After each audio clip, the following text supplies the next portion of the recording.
Answers in Genesis may have crossed a big line.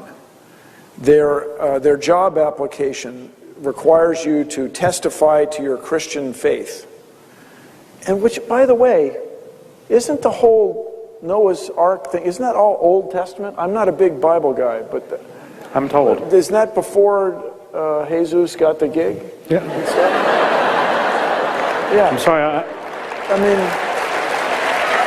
right, I'm just the science correspondent. I don't discuss biblical matters. But go ahead. The other thing. I think you're right. Yeah. The other thing, you can't be homosexual. You can't be gay. That's on their job applications. And apparently, you can do that if you're the Hobby Lobby or whatever. But you can't do that if you're going to take tax dollars. So one of their big things is that they bring in tourists to the Commonwealth of Kentucky, and therefore they feel that they are entitled to certain tax breaks. And so they may have crossed a line. They're not backing down from that. Nuclear power, I'm concerned about, you guys. 433 commercial reactors. There's a lot of military reactors. 433 commercial reactors. 3 of them, 3 Mile Island almost blew up. Not quite, almost. Chernobyl blew up. Fukushima is not working very well. And I do a job for Toshiba every year, Toshiba, and everybody in that company knows somebody or knows somebody who knows somebody. Mm-hmm. Can't move back there for 300 years. Mm-hmm. So, I mean, would you get in a car that has catastrophic failure 3 out of 433 times? No. But what about all the people that die from carbon I got coal, you. coal I'm mines? hip. I'm down. That's not good either. Right. Yeah. Oh, but see, we kill people in other ways. Great. No, so, I mean, I'm a mechanical engineer. Like so many of you, I just can't wait for my Mechanical Engineer magazine every month. And my colleagues just love nuclear power, think it's the greatest thing. And I'm open-minded. You dig the stuff up, you fish in it, you put it back in the ground. It sounds like a great thing. But it's just too complicated for humans. It's Homer Simpson running the thing. That's what's wrong. I mean, they just have something to prove to me, that's all. Back in my day, when I was young, we'd go to the library and look things up. And you'd look things up in the World Book, which is an excellent source, by the way, and Encyclopedia Britannica and these things. And the information in those books was, in general, very good, very accurate. So the skill we need now, Joseph, is not just to look things up. That's the good old days. No, in the better new days, you have to have the skill to sort through it. But I guarantee you that by having, in your case, millions of sources of information, you will get better, more accurate answers to almost any question than anything I could have done in my time. So the skill that we need now is sorting through it. You have to develop that as a critical thinker, as a scientific person. You have to develop the skill to sift through that. Whereas in my day, we had to develop the skill to just find it in the first place. So that's changed. And on CSI, there is no distinction made between historical science and observational science. These are constructs unique to Mr. Ham. We don't normally have these anywhere in the world except here. Natural laws that applied in the past apply now. That's why they're natural laws. That's why we embrace them. That's how we made all these discoveries that enabled all this remarkable technology. So CSI is a fictional show, but it's based absolutely on real people doing real work. When you go to a crime scene and find evidence, you have clues about the past. And you trust those clues, and you embrace them, and you move forward to convict somebody. Now, I just want to remind us all, there are billions of people in the world who are deeply religious, who get enriched, who have a wonderful sense of community from their religion. They worship together, they eat together, they live in their communities and enjoy each other's company. Billions of people, but these same people do not embrace the extraordinary view that the earth is somehow only 6,000 years old. That is unique. And here's my concern. What keeps the United States ahead, what makes the United States a world leader, is our technology, our new ideas, our innovations. If we continue to eschew science, eschew the process, and try to divide science into observational science and historic science, we are not going to move forward. We will not embrace natural laws. We will not make discoveries. We will not invent and innovate and stay ahead. So if you ask me if Ken Ham's creation model is viable, I say no. It is absolutely not viable. And I start this like so many trains of thought with me. This starts with sex.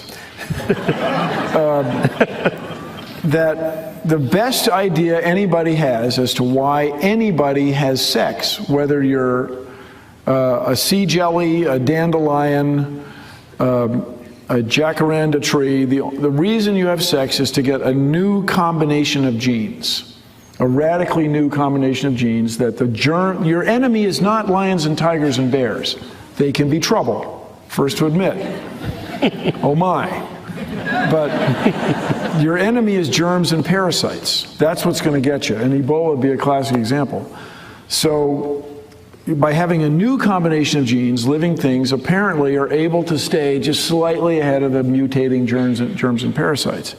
So if you clone yourself, you're going to not be doing the mix. You're going to be falling one behind. If you do that a few times, you're going to be falling behind her and behind her and behind her. And then you're going to show up at the emergency room, and the rest of us have to pay for your rehydration and resuscitation machine because you got some germs that the rest of us already dealt with. But do you think people really want to clone themselves, or is it more just the technology can be used to produce organs in a petri dish? Well, that's a whole nother. Yes. Ha ha ha, Mr. Sherman. Dr. Sherman. No, I'm a huge fan. The trouble is, historically and quite reasonably, they use the same word, cloning, for replacing stem cells in an egg. I mean, to me, what would be better? Getting a titanium hip, like some people have? Yeah. Oh, you. Yeah. From a lot of bicycling. Or having your own stem cells grow you a new hip. Thing is that they're done the same way. You, at least mechanically, you poke this crazy thin pipette into the ovum and that DNA out and put the other DNA in. And it's called fusing. And so you know, there's a time when a fertilized egg is 160 stem cells or so before they've differentiated. And so if you could find a way to induce those to make you a new hip, it would be just cool. Well, the potential is great. I mean, and we've tried it with some success, but there's been mixed reviews. And I don't know if you guys are into genetically. So I called the chapter, What the GMF? Genetically modified food, which is a word, an acronym that you don't hear too much. Genetically modified organisms, genetically engineered organisms. As you may know, the genetic modifiers, were able to make corn and soybeans that are resistant to this extraordinary pesticide. Roundup is the big brand. Kills freaking everything, but not the corn and soybean plants that have been modified. And so it was also, if you don't know the story, we're killing milkweed.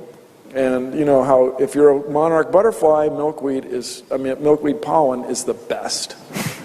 It's the best. And so by accidentally killing the milkweed, everybody was deeply concerned that we were killing off the monarch butterflies. And apparently we were, but not to the extent of a panic. It was not that big an effect. I mean, a concern, but not that big an effect. But just what if it had been, right? What if it had been a huge thing? And so I just remind us all, we have enough food in the world to feed everybody. We just can't distribute it. And we've also got this just weird problem in the United States where we have malnourished fat people. And so, I mean, it's a mistake. It's just it's just not managing things properly. And so, and this has economic costs and so on. What I want everybody as voters and taxpayers to consider is the ecosystem. We can know with extraordinary precision what happens to any organism, any plant, anything you modify. But you can't know exactly what's going to happen to the ecosystem. You can do pretty well, but nobody saw the pollen blowing from the canola into the other guy's field. Did it really, or did he steal it? And can you patent genes and so on? And so there's just a lot of there's controversy because of these gray areas. And I just for the sake of the ecosystem, I want to go slowly on that, especially when it comes to using tax dollars to fund that research. And the golden rice would put vitamin A in rice, seemed like a cool idea, but it hasn't changed the world, revolutionized life in Africa the way people once thought it might. What the real, if you want to invest in there, is clean water. If we had a way to get clean water. Yeah. But I just want you to know why it's important, or why it's important to me.